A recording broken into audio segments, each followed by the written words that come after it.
vaccines for the continent of Africa.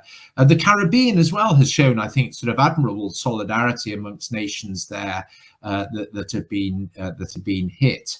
I think we've also seen, obviously, the amazing solidarity shown between health workers and the people that they've been trying to support within their own countries and across boundaries as well, and the admirable work that's been done with health workers across the world trying to help each other and support each other.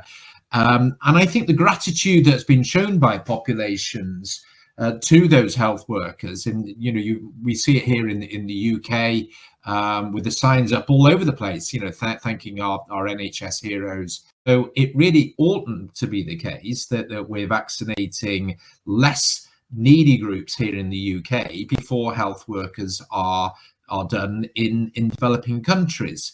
And it has been distinctly dreadful that we failed to do this, and that you can see now that we are at levels of 2/3, 3/4 of the population in some European countries being vaccinated, and coverage rates are as little as 2% in sub-Saharan Africa. So really, the baton was sort of passed on from the scientific community and the health workers to the politicians to deliver on solidarity. And I'm afraid to say that they've failed spectacularly on this front, as we saw in the G7 summit. The baton's being passed to the G20, and we're hoping to see improvements when Italy picks things up in the future. So just to conclude, though, I mean, I don't want to leave on such a pessimistic note that we failed. I mean, I think as well that the case for universal health coverage has never been stronger, and that we've seen that the political pressure within countries to deliver on this great goal is very high. And even here in the UK, that we've seen the government being forced really by the needs of the population to put more money into health and social care. And I think we're going to be seeing this across the world. And I think there's a very good likelihood that countries who are living through this crisis are going to accelerate universal health reforms. We've seen this through history, that at times of crisis is actually the time that UHC reforms are more likely to happen. After the Second World War in France and Japan and the UK, after the Asian financial crisis in Thailand. So I think we are going to be seeing this crisis actually catalyzing more universal health reforms. And it's going to require political pressure to do so. And one would like to think that countries who have been through this process before, like the UK and like sort of Western Europe, but more latterly, like countries like Thailand, are going to enter into more partnerships with countries who are going to introduce universal health reforms. So I think perhaps this is one of the silver linings coming out of this crisis, that this is going to catalyse more UHC reforms. And we at Chatham House are specialised in the political economy of these processes, and we'd be delighted to help countries in learning these lessons and recognising the health, the economic, but also the political benefits of switching to a publicly financed universal health system. So thanks very much, Matt. I think that's roughly my 8 to 9 minutes there, and look forward to joining the conversations. Thank you. Well, Rob, that was just such a wonderful opening remarks. Thank you so much, and love the examples you've given around solidarity. It's wonderful to remember the positive areas where things have worked well, but it's also salient to point out the areas where they haven't. If I may just take the opportunity to ask you one follow-up question, just if I may, which is around this idea of distributing vaccines to where there is the greatest need. And of course, some might have argued over the last few months that in fact, in, for example, the US, UK, Europe, and other places, sort of more developed contexts, perhaps, there has in fact been more cases of COVID, for example, than in sub-Saharan Africa.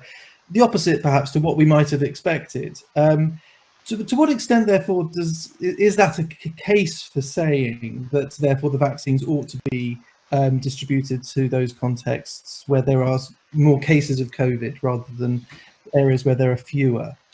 I think that there's been a lot of underreporting in many countries as well. So that sort of masks, I think, this apparent sort of lack of cases, you might say, in a number of countries. And I do think it's slightly inevitable, being realistic, that sort of wealthy countries were going to. The political pressures are tremendous on our leaders to cover our populations. But I mean, the terrible thing is that we are very, very well covered now. Sort of relative to where we were before, and even, I mean, I think MSF have just done some projections to show that even were we to reach 100% coverage of our adult population with boosters, that wealthy countries have basically got 1 billion excess vaccines at the moment, just sort of sitting in warehouses, or going to be coming on stream now. So really, we are where we are, and but now the priority must be, top priority, to get those vaccines out to the rest of the world, and for us to be sort of sitting on them because we don't really know what might be coming around the corner and where we might need more boosters. Is just ridiculously inefficient and off the scale in terms of inequitable. So I think we can almost sort of say, well, yes, but perhaps we can understand how we slightly got into this situation, but it's just the degrees now about how bad this is. And really, I think all of us in the health world, it's beholden us to put pressure on our political leaders to turn this around. Thank you so much, Rob. That's super helpful clarification. Let me turn now to Sonia. Sonia, it's lovely to have you on the panel. You've obviously got a wealth of expertise and experience through working in international health partnerships in Zambia and elsewhere. Please, over to you with your opening remarks. Well, thank you very much, and thank you for saying that. I think it's, I'm not sure whether it's a wealth of expertise, but a wealth of lessons learned, I think, alongside everybody else during this pandemic. My background is that I lead the Zambia Anesthesia Development Programme, which is a partnership of physician anaesthetists in Zambia and predominantly the UK. We've been working since 2012 to support anaesthesia training and the development of safe anaesthesia and critical care, predominantly through training, also through quality improvement and research. And this traditionally had been done in many ways, but one of the largest activities that we were doing was through the use of in-country volunteers who were continually placed in Zambia to support training and to role model safe practice. And this is where the big change happened in March 2020, in that we made the very heartbreaking, very difficult decision to bring our volunteers home when we were finding out more and more about this pandemic and the way that international travel was going to be restricted and unpredictable. And then we were in a position where we were separated by distance, but we knew that what was coming was going to have a huge impact on anaesthesia and critical care, was going to have a huge impact on all nations, and that this could be particularly awful in low and middle income countries. And finding a way that us as a small partnership and a small organisation could do something meaningful to help. Initially, it wasn't clear which way to go forward at all. And what we found was that we actually, by having repeated discussions and working very, very closely, we did establish a number of campaigns that were the priority areas for our local partners. One of them very early on centred around PPE, which wasn't available initially, but other ones have centred around wellbeing, continuing the training programme. And actually what we've learned as we've gone through was that even separated by distance and working under this pressure, there have been a number of very meaningful things that we can do to support each other that have made a difference to the healthcare workers we work with, other healthcare workers, and also their patients too. But in this particular session, I wanted to speak very specifically about one activity, which was advocacy, and how this linked to solidarity.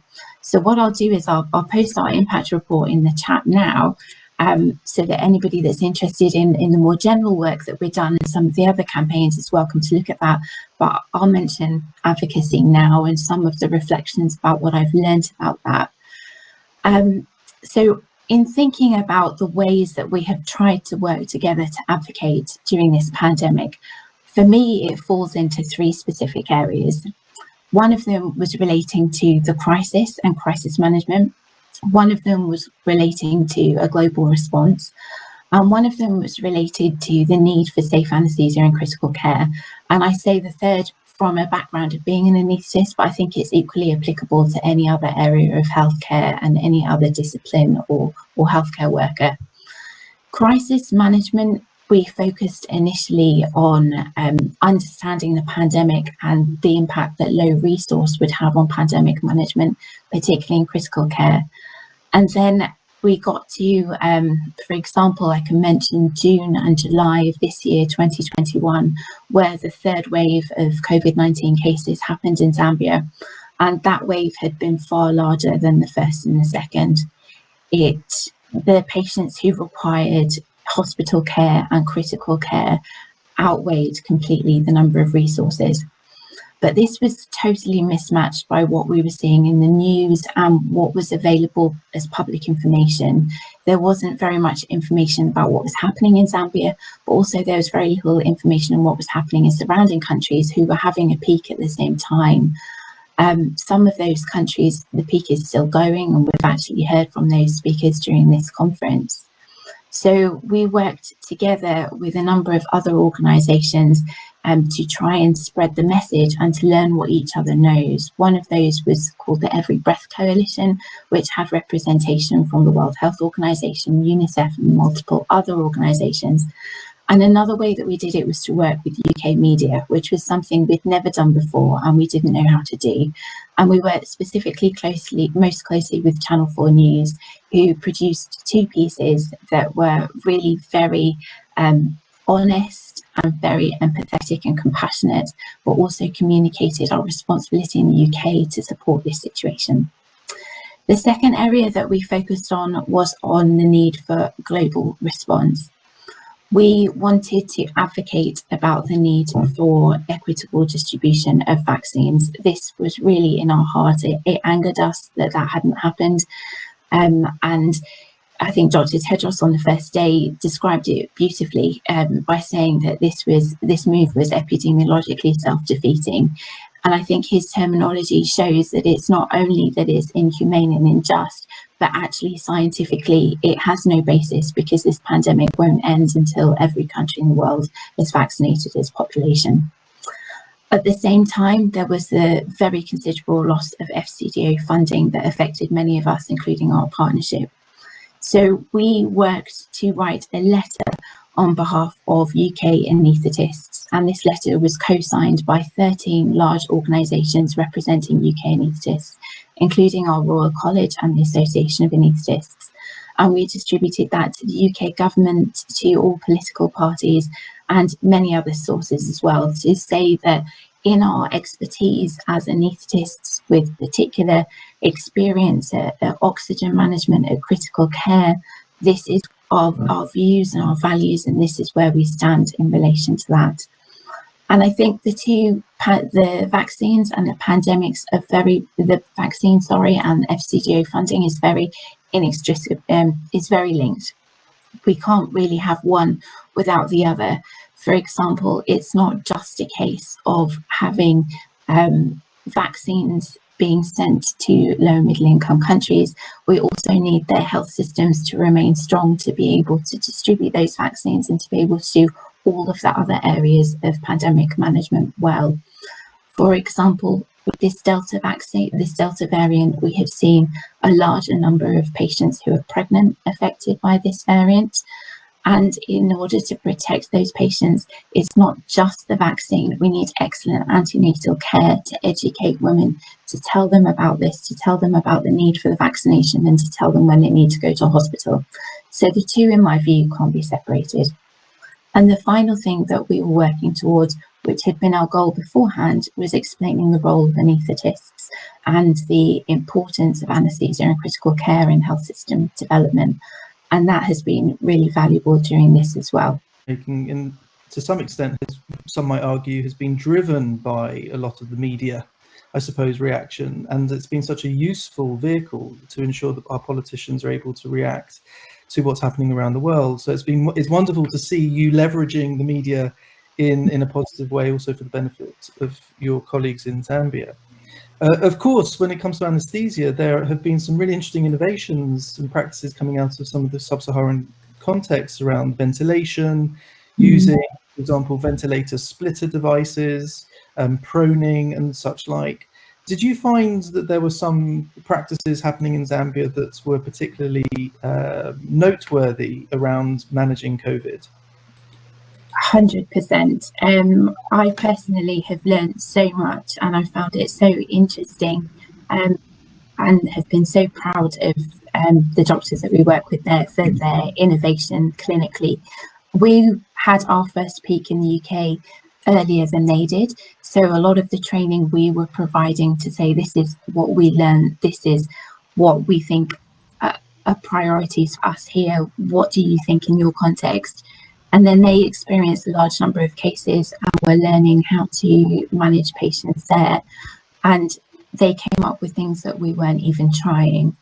And I think they really learned from the first pandemic, and I've heard other speakers mention it, that the key is to keep patients off of a ventilator and to try and make them do what you can to prevent that from happening. And many of the strategies they had were just incredible. I've never seen innovation like it. Sonia, thank you. I mean, I think it's a really important element of this question around solidarity is understanding everything that connects us, as well as and understanding what works in one place can also work elsewhere. So I think your work is really important for that. That's absolutely fantastic. Thank you. A bit about your work and the aspects around global solidarity that you think are important in the activity that you do. And I understand you have some slides as well that you'd like to share. Thank you so much, Matthew, and it's an absolute pleasure and a privilege to be here, and thank you to Thet for inviting me. So what I'll do is, well, absolutely, thank you also for the introduction, Matthew. So I'll just say a few words and then I'll share a few slides just to set the scene of Burma, really. I mean, we've got representatives from, you know, Sonia, you shared a very powerful story about Zambia, and there are a lot of things that I can certainly resonate on in terms of the lessons learned and the resourcefulness and the challenges that we're facing.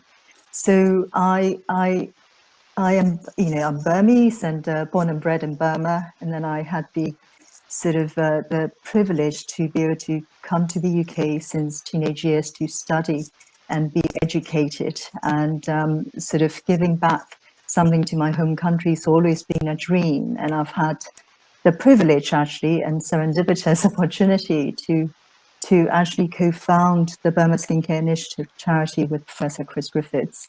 So what I'll do is I'm just going to share the screen with a few slides, and indeed, you know, a lot of the challenges are around this charity, but also on a personal level, having families back out in Burma as well. So Matthew, can you see my slides at all?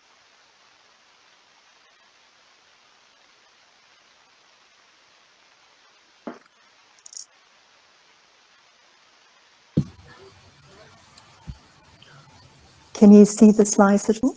Yeah, you can see those, so yeah. Sorry. Lovely. Yes, that's fine. Thank you. No problem. So thank you for this opportunity. So essentially, it's a fairly young charity that I co-founded in 2019, and I will hopefully through this scene setter demonstrate to you some of the challenges that we had to face, not just, you know, in the pandemic of the COVID-19, countries around the world with troubled political backdrop, and it's a large country, about almost 3 times the size of the UK, situated in Southeast Asia. It has a population of 5 million, involving 136 ethnic groups. So geopolitically, it's very complex and also quite challenging to health care at sort of diverse ethnic settings, and also diverse landscapes with mountainous regions in the north and the Andaman Sea in the south and the flatlands in the center. So that in itself creates a lot of variation in the skin diseases that we see throughout the country. And of course, it's extremely rich in natural resources, and once upon a time was known as the rice basket of Asia, as with Zimbabwe as the bread basket of Africa once upon a time. But of course, since independence from British in 1948, Burma has undergone more than 60 years of military dictatorship. And as a result of systematic disinvestment in public sectors, particularly health and education, a lot of WHO actually marked the healthcare efficiency in Burma in 1997 as 190 out of 191, with Sierra Leone being the last.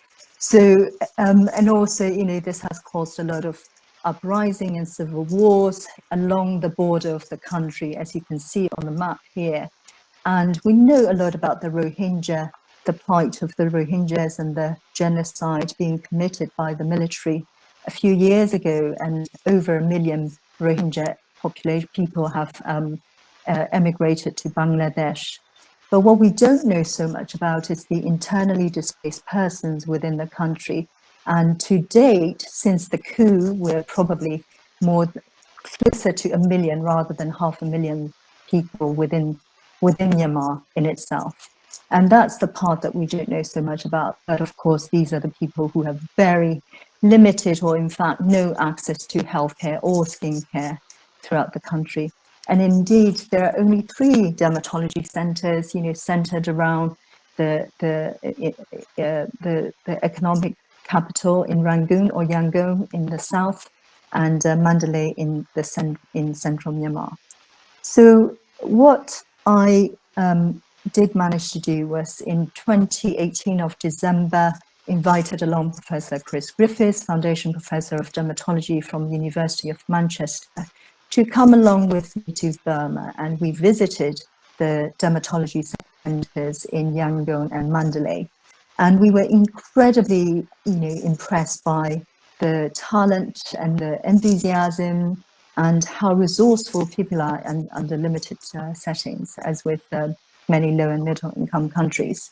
So we have began to work very closely with the Myanmar dermatology community, identified unmet needs, and then founded subsequently this charity called the Burma Skincare Initiative, based on the mission to promote excellence in skincare for the people of Myanmar, primarily focusing on the 3 main pillars of education, research, and clinical care.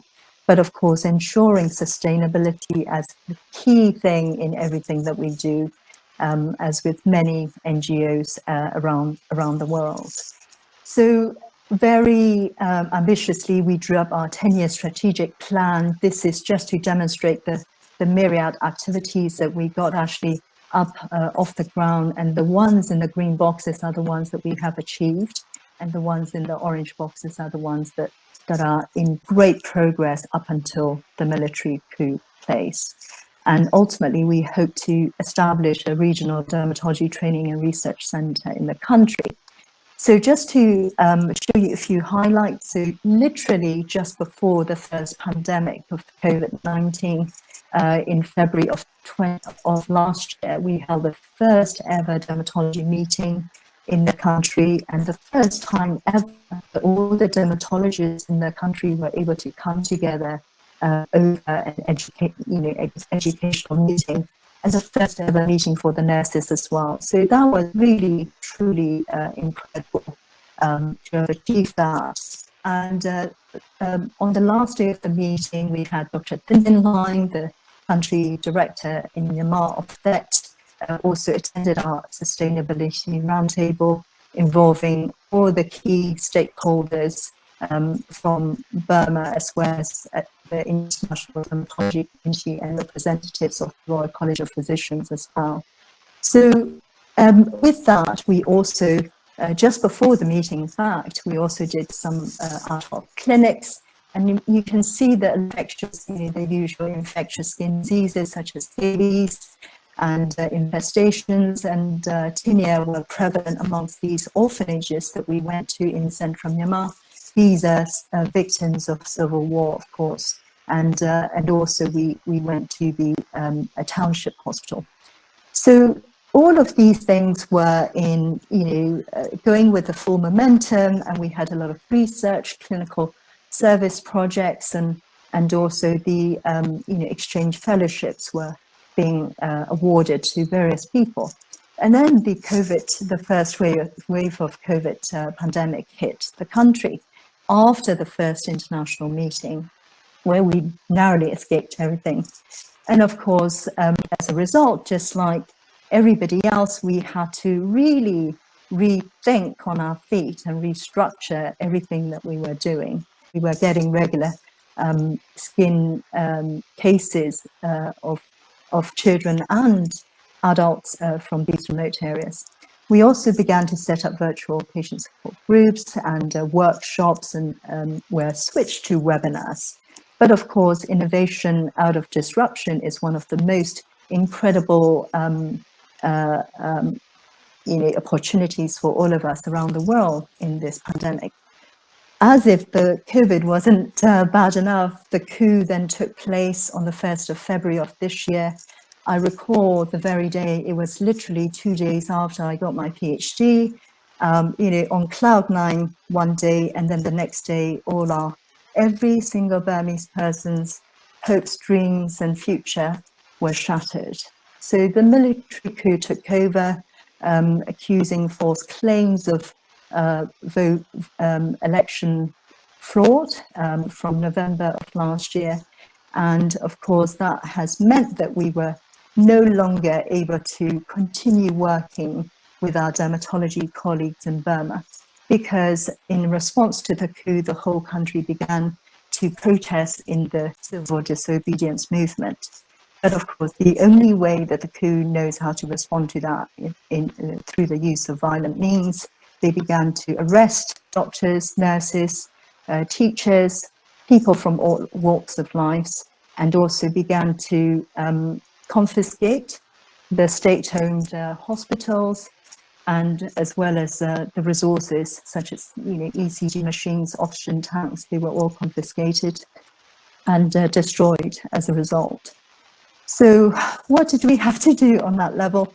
Well, so Professor Griffiths and I were working closely with that throughout the time, particularly through Dr. Thin Line, and we began to join the THET working groups, particularly in advocacy, communications, and education groups, and all with the aim of actually putting the essential emergency skincare at the forefront of our agenda.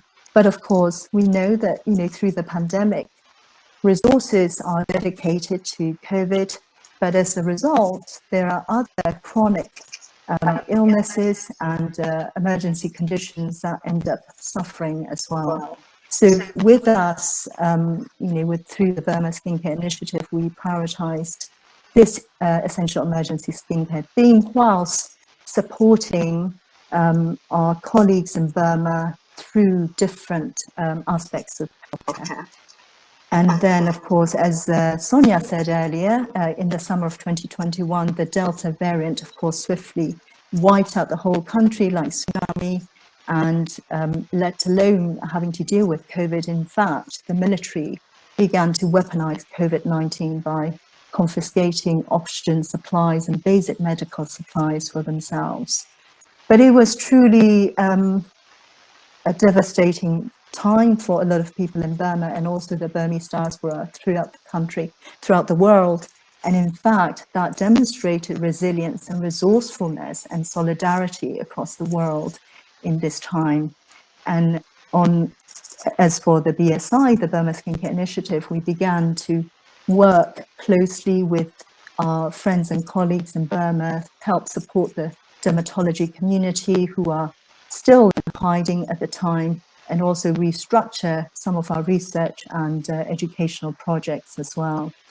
And of course, last but not least, in the recent month, there is an official civil war taking place in Burma. So on the one hand is the National Unity Government, the ousted parallel government formed by lawmakers and academics representing the National League for Democracy and the people of Burma, versus the military junta. But of course, a lot of towns and rural areas in the north and west and also central Myanmar are being attacked on a daily basis. And of course, on a personal level as well as professional level, we continue to work closely in solidarity with our colleagues in Myanmar, and also through friends and families to, to keep an eye out on the daily news, as well as to help provide support in every way that we can.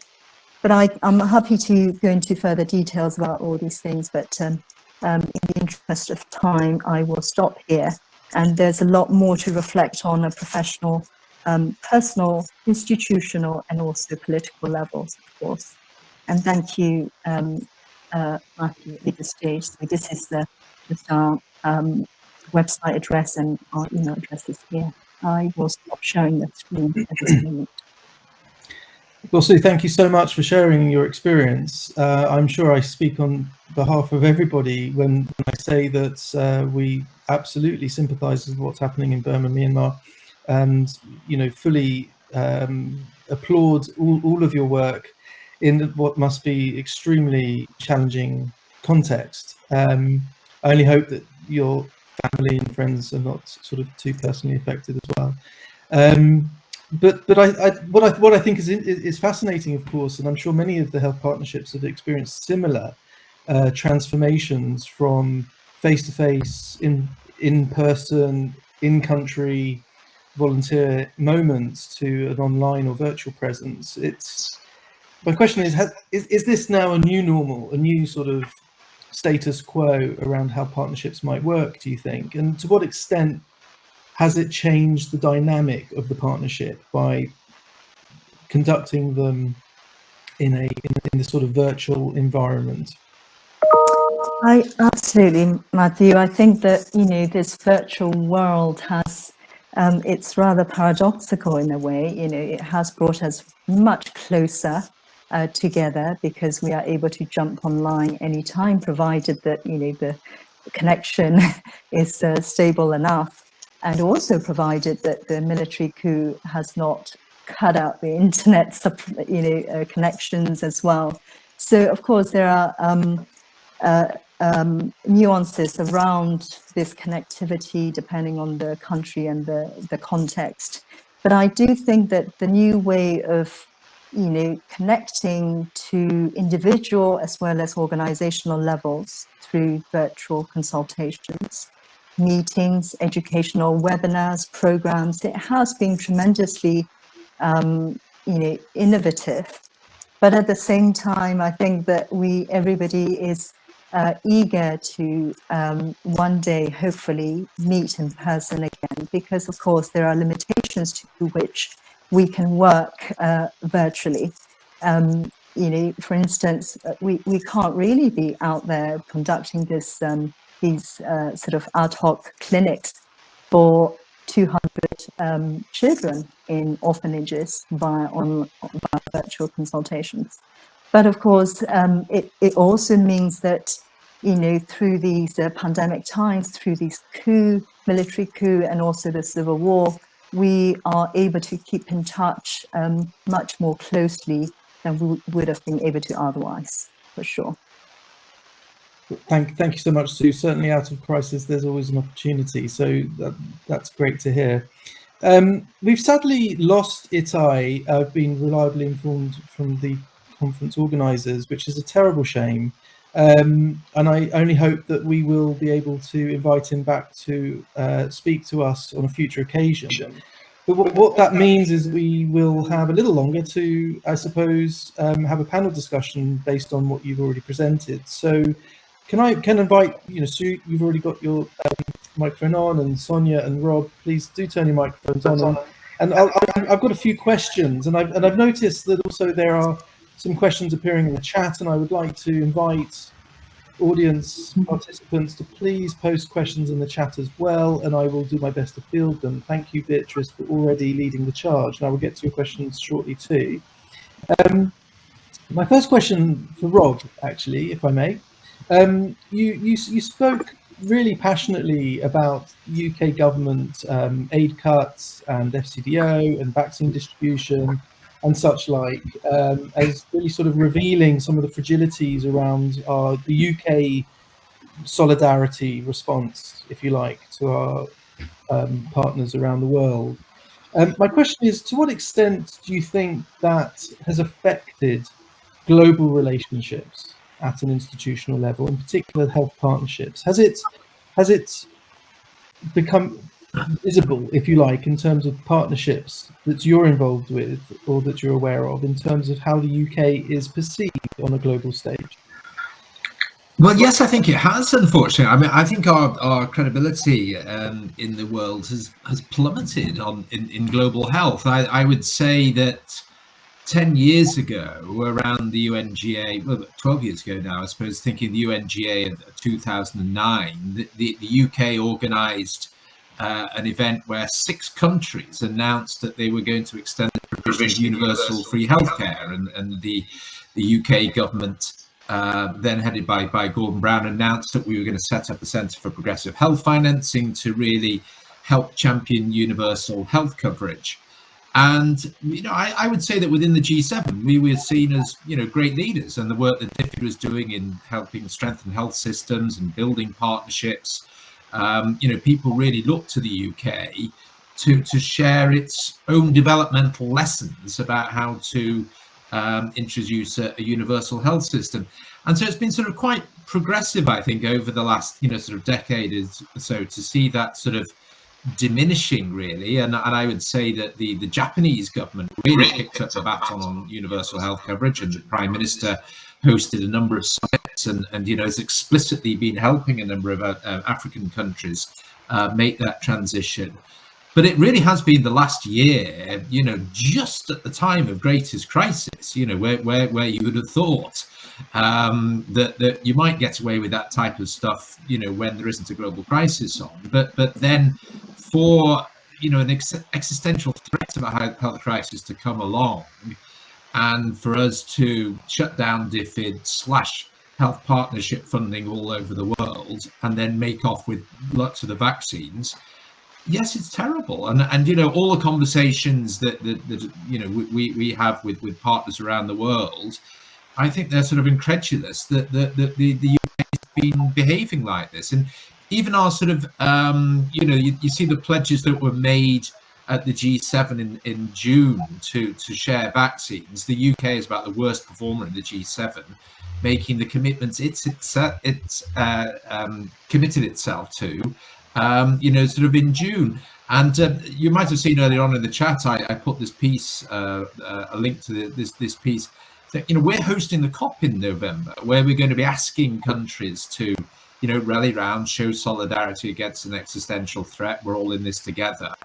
And, you know, it really is, you know, you think that, what, you know, leaders are going to come along thinking, why should we listen to this lot when they're behaving so selfishly in this current crisis? So, I mean, I think this really is affecting the UK's standing in the world. And it's, as a Brit myself, I find this deeply disturbing. Thank you, Rob. I hear that loud and clear. Sonia, what would you say to that? I echo that completely. I think there's a huge disconnect between what the government has said we're doing and actually what has happened. And I think the vaccine is a very good example of that. I think we see quite regularly the pledge of the number of vaccines that the UK government has informed us that it has pledged to low and middle income countries. But when you look at how many of those vaccines have actually been delivered to a patient or somebody in the population, it's a percentage, it's an absolute fraction. And there's a huge difference between what we've promised and what has been given. And it's not just a case of we will promise this by the end of 2022. We have seen a huge number of people die of this this variant this year, and many of those have been young people, many have been healthcare workers, is truly devastating. I think my own opinion is I'm not saying that the UK government has done nothing. It has, but it has not done enough, and it has not done what it has the resources to do. And a big thing with the FCDO funding is actually the abrupt withdrawal didn't just pause things as it was, it resulted in regression. And if you were one of the groups that had already started your project, as we had, and then an abrupt break is put on it, it doesn't mean that time stops at that moment. It means that you have to invest more money and more resources to make sure things don't move backwards. And you now don't have the support of FCDO to do that. So my overall opinion completely agrees with Rob that we need the UK government to do more. I would like to understand why the UK government is not doing more, because I think we do have the resources and capacity to do that, and that we're not going to be able to end this pandemic for this as part of a global response unless we do. Thank you very much. Of course, supply chains, whilst this panel discussion, of course, isn't only about COVID response and vaccine supply and distribution. I imagine the supply chain, such as it is fantastically complex. And it's not just a question, of course, of making vaccines available, but getting them into arms locally. Can the UK government actually influence that aspect of it in other countries? What can be done by the UK government, Sue, do you think, to perhaps support the distribution of vaccines in other countries, if at all? Well, no, that is a really important point, and I'm so glad that you brought it up, actually, because it is not just about distributing the vaccines to the countries, it's about actually reaching them to the individual level. And of course, in the context of Burma, that is extremely complex. And I think that UK government can certainly do a lot more in a lot of other lower and middle income countries where these political, additional dimension of the political backdrop is not going on. But I think in the context of Burma in particular, even with, most of the vaccines are actually being donated by China for their own self-interest because of the Delta variant actually rapidly spreading along the borders and so on. But there was an incredible COVID vaccination program, ongoing in the country, throughout the whole country, until the point of military coup. And I certainly resonate with Sonia in that, clock just doesn't stop. And it actually went back, for Burma, 10 years plus, and even worse than the military time before the new coup started. So I think that, yes, there are certain things that they can do, depending on the country. And certainly for Burma, there is a lot more that the UK government can do. And the US and the EU have been much more proactive in terms of donating money and the vaccinations. And, hearing what Rob said about, there are 1 billion vaccines actually we're sitting on top of it. And of course, there is the booster jab. But at the same time, when you have a perfect incubator of new variants actually emerging on the other side of the world, but then we have learned that the world is so connected that we can't be so complacent about these things. And I think that there is a lot more that the UK as well as the international governments need to understand that, look, actually, this is our problem. It's not just about, a country 6,000 miles away. We learned that lesson 2 years ago with China. And I think that in terms of ensuring not just the delivery to the country, but also delivery to individual levels is absolutely crucial.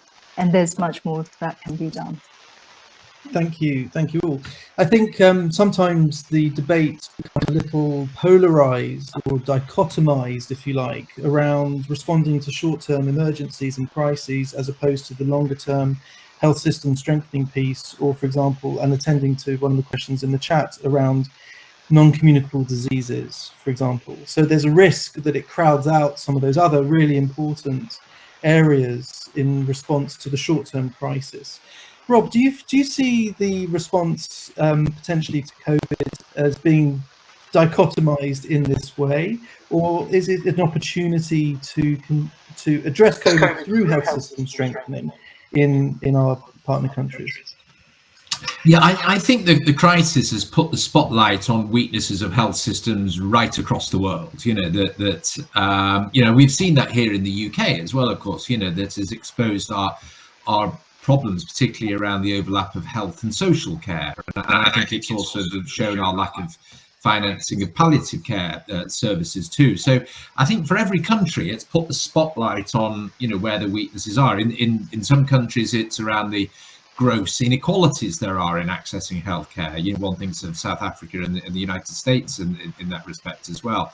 So I think it's really highlighted the lack of universal health coverage and the need for governments to put their money where their mouths are.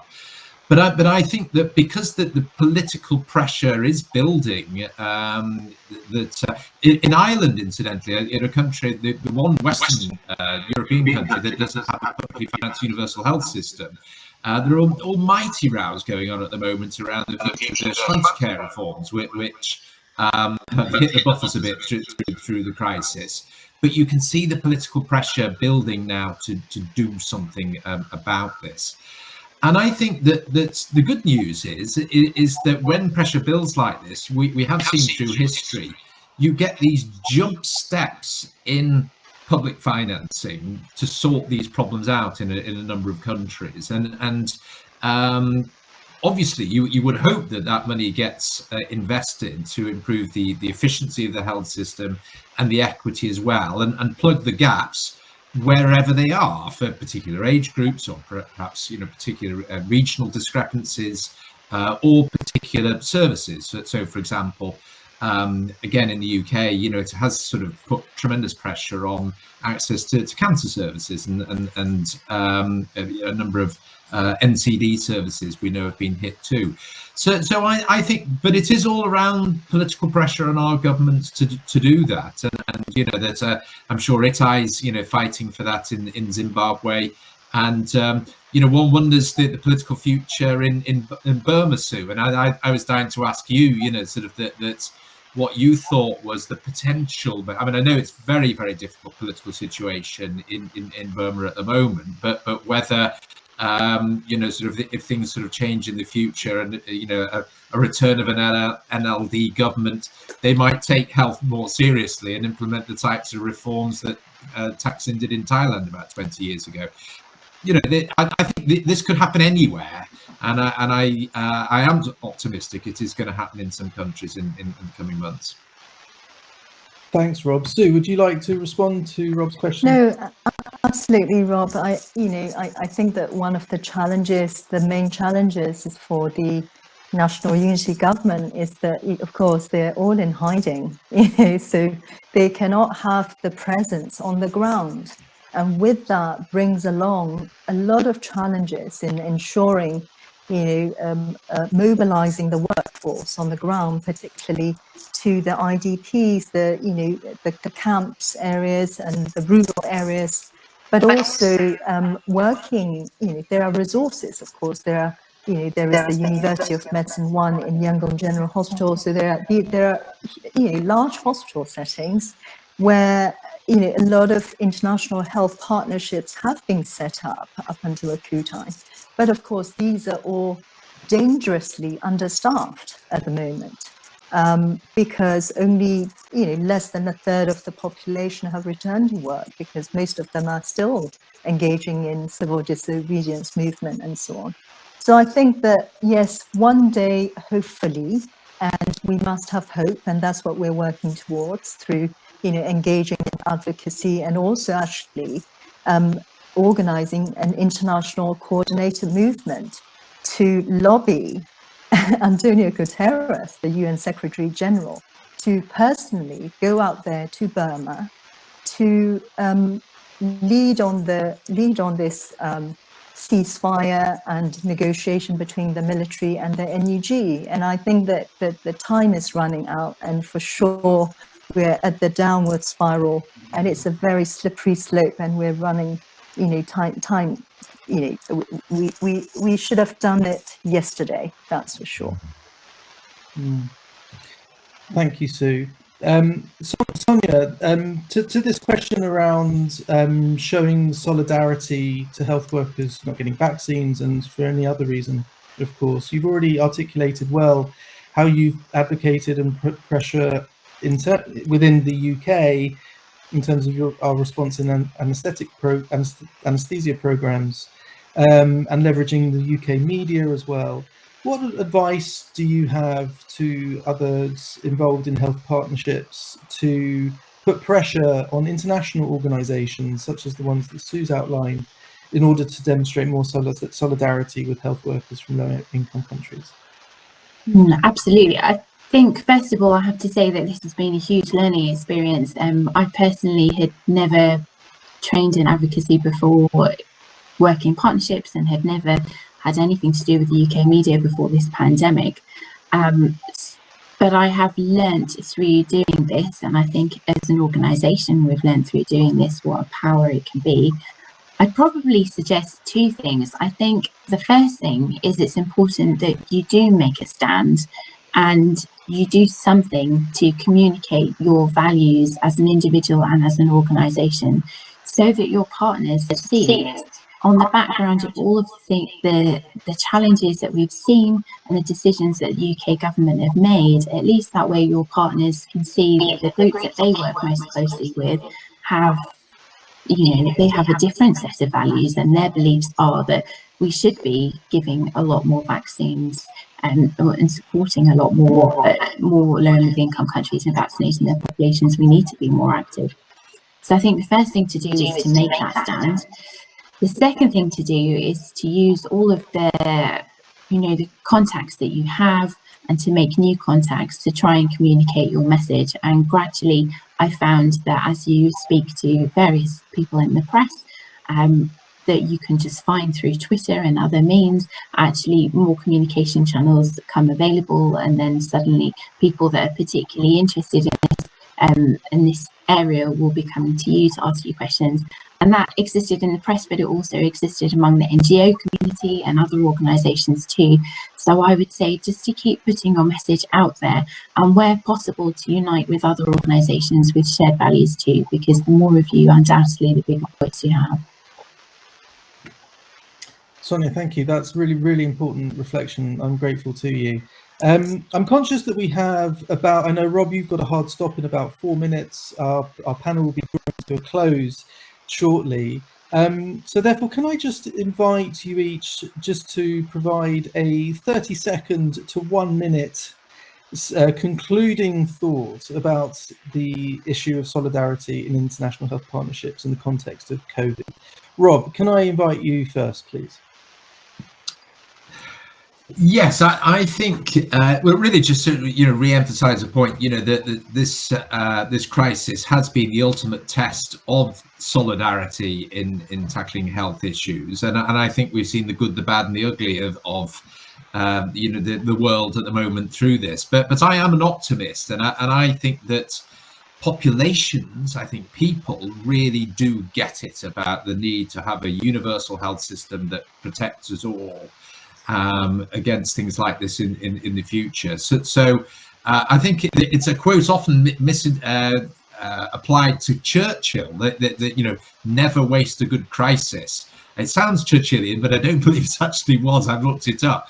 But this is the case of never waste a good crisis. And I think that thinking of even countries like the United States, one can see now the pressure building to build back better with a truly universal health system, and states like New York and California, I think, are looking at getting ahead of the Obamacare reforms that Biden's pushing through, and I am optimistic that the world has learned that if we're going to tackle health problems like this, we are all in it together. We all do need to help each other, and that we will look back on this as having catalyzed a lot more UHC reforms going forward. So bring on those days.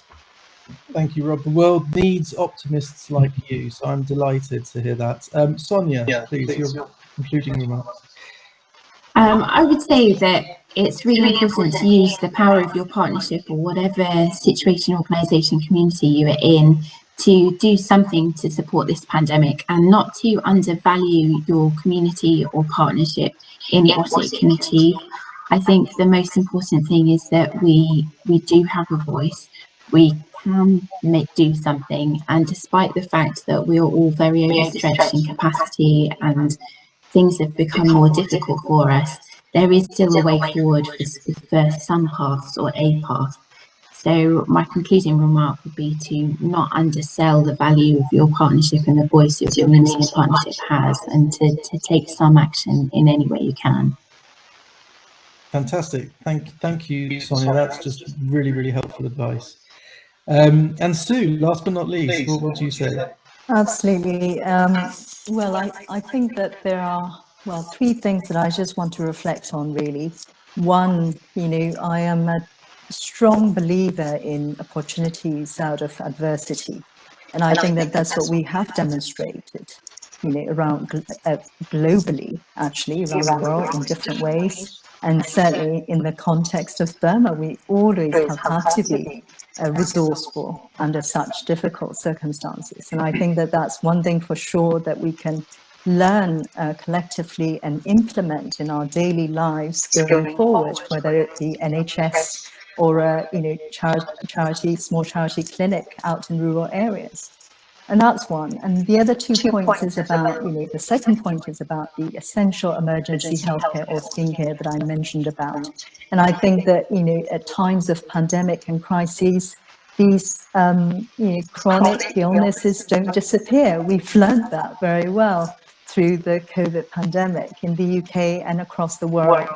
And these people have become marginalized, and we do need to advocate these people. And that's something that I am quite passionate about as well. And thirdly, of course, I think that it is about that universal healthcare coverage, and to work in a coordinated international movement is really key in achieving what is going to be a safe place for everybody. And I don't think that we can be complacent about these things anymore, particularly for the governments. Well, thank you to all three of you for just some fantastic comments, presentations, and reflections. I think what we've heard is that despite the COVID crisis, there are opportunities to strengthen health systems, to advocate through health partnerships, and to demonstrate what is very clearly an ongoing cause and solidarity with many countries around the world. And we only hope, of course, that the UK government doesn't sort of continue to screw it up too much, that our global standing goes off track. So we've just got 2 minutes left, and I therefore just also want to thank the panel for this really insightful conversation. My apologies to Itai that we've lost him for this conversation. We would look forward to seeing him in a future opportunity, and also to thank our audience and participants for listening and watching. We hope it's been helpful. You'll probably be able to catch the recording as well if there is one. I'm sure Richard and team will be able to send that round. It's beholden on me also to advise you that at 12:30 there is the inquiry into health worker well-being, which I know Thet would be very, very pleased to see you all participate in. It sounds like it'll be a fascinating session. So ending 1 minute before 12, which suggests I've done a reasonable job at facilitating this conversation. Just a big thanks to Robert, Sonia, and Sue for, again, a fantastic conversation. I've really enjoyed it, and hope our paths cross soon. Thank you. Thanks, Matthew. Thanks all. Bye. Thank you for your fantastic chairing. Thank you, everyone. Thanks.